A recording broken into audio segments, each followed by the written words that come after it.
Ericsson Algérie a organisé aujourd'hui mardi son 3e Ericsson Day en réunissant tous ses partenaires en Algérie afin de leur présenter les dernières innovations technologiques du groupe. Sous le thème « Préparer les réseaux du futur pour répondre aux défis à venir », dans cette 3e édition, le débat a tourné autour de l'adoption de l'ultra haut débit adossé à la virtualisation des réseaux sociaux avec pour objectif la dynamisation de l'écosystème qui entoure l'économie dans son ensemble. Donnant un aperçu des contours de la stratégie du groupe au niveau local, Yassine Zelouri, directeur général d'Ericsson Algérie, a indiqué que les ambitions d'Ericsson vont de la mise en place de solutions favorisant la meilleure expérience possible de l'utilisateur final au coaching des nouveaux talents. Il a précisé à ce sujet que ces talents nouveaux apporteront par leur potentiel novateur leur capacité à apprivoiser le rythme de la digitalisation ainsi que par l'automatisation des réponses fiables aux problématiques de la société connectée de demain. L'enjeu de cet arrimage de la société à la société numérisée passe notamment par la digitalisation qui se traduit en pratique par la simplification, l'accélération des process internes des entreprises.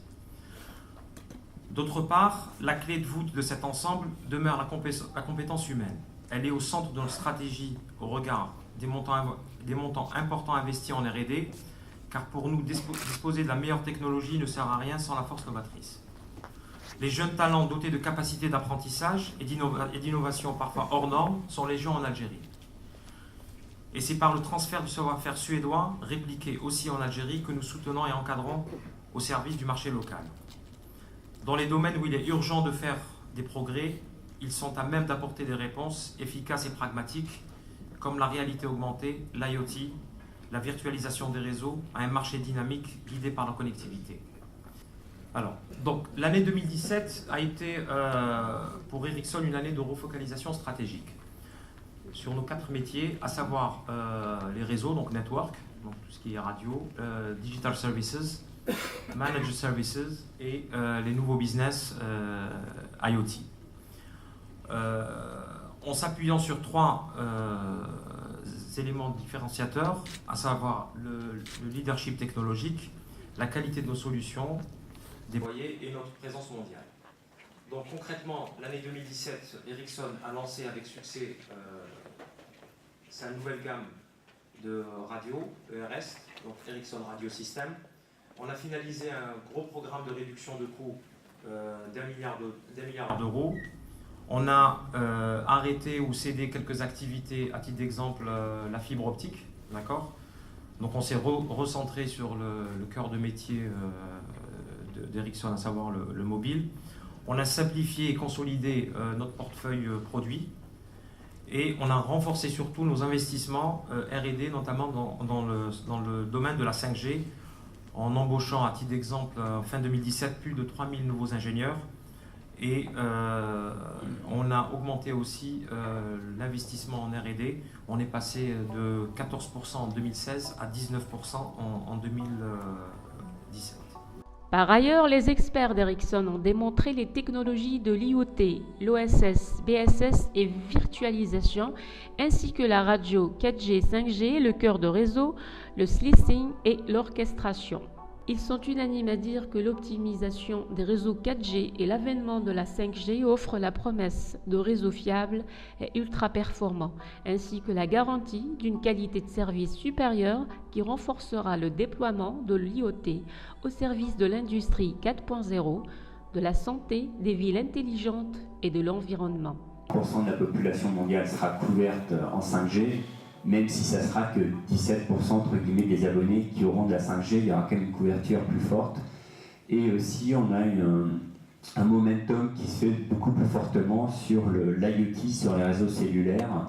Je crois qu'aujourd'hui, à date, il y a 85 réseaux dans le monde qui ont lancé le CATEM ou le Narrowband IoT.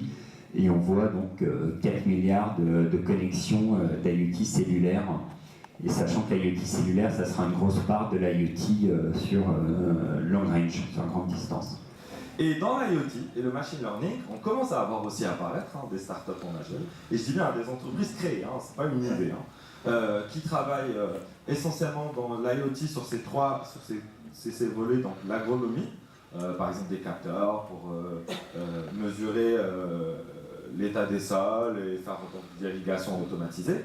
La gestion aussi de la qualité de l'eau. Il y a des applications dans les sociétés de gestion d'eau, par exemple d'Alger. La gestion ou le contrôle donc, du comptage et de la consommation du water ou de l'électricité. C'est-à-dire que c'est des concurrents des compteurs qu'on commence à avoir à la maison. Et sur le machine learning, on voit apparaître du machine learning sur de la maintenance et du recrutement. Donc l'objectif, c'est de vous aider à faire de la prévention dans votre maintenance, de faire donc, de la maintenance préventive. Et le recrutement, vous aider à sélectionner donc, vos gens en entreprise, non plus sur des simples matchings de mots ou lecture basique de CV, mais sur vos façons de sélectionner un CV. Quand vous instanciez une VNF et qu'elle tourne dans le réseau, vous avez besoin d'un moyen de faire de sorte, parce que vous surveillez cette VNF pour voir si elle tourne, si elle crache, si elle passe dans un état overload, qu'elle surcharge le réseau, de sorte à ce que ces rapports-là soient envoyés à l'orchestrateur pour qu'il puisse prendre des décisions pour pouvoir agir sur ces VNF-là. Quand on a des VNF dans un état d'overloading, l'orchestrateur décide de scaler les VNF, d'accord, ou les VM. Lorsque vous avez des VNF qui crachent, l'orchestrateur a la possibilité de décider d'instancier ou de réinstancier ces VNF-là dans une autre partie du data center. Le rapport sur la mobilité d'Ericsson indique que la 5G devrait couvrir plus de 40% de la population mondiale d'ici la fin 2024 et atteindra 1,5 milliard d'abonnés au très haut débit. Le rapport fait savoir que la 5G sera la technologie cellulaire la plus rapide en termes de déploiement à l'échelle mondiale. Le dit rapport a révélé également que sur les 120 millions de nouveaux abonnements au mobile dans le monde, l'Afrique a totalisé 14 millions avec un taux de pénétration du mobile de 82%.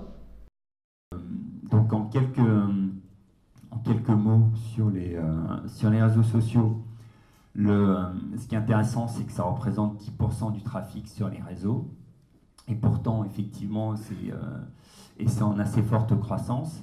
Et 10%, c'est finalement assez faible aussi par rapport au temps que les gens peuvent passer sur les réseaux sociaux. Mais voilà, c'est un usage vraiment structurant du quotidien.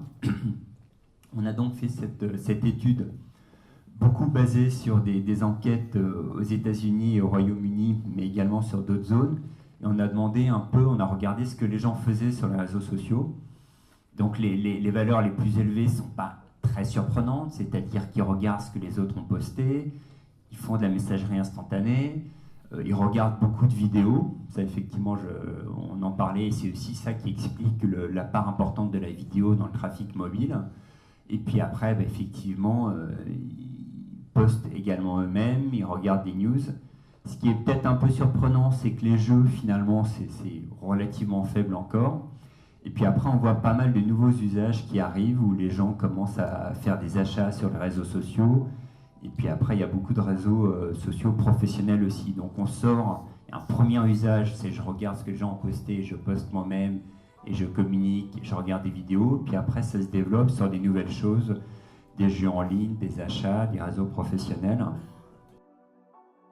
Cette étude publiée en septembre dernier fait savoir que le nombre total des abonnements mobiles dans le monde s'est élevé à 7,9 milliards environ au troisième trimestre 2018, dont 1,045 milliard pour l'Afrique uniquement. Donc entre 2014 et 2018, l'usage quotidien est passé de 30 minutes en moyenne à 47 minutes, donc presque 1 heure par jour en moyenne par personne sur les réseaux sociaux.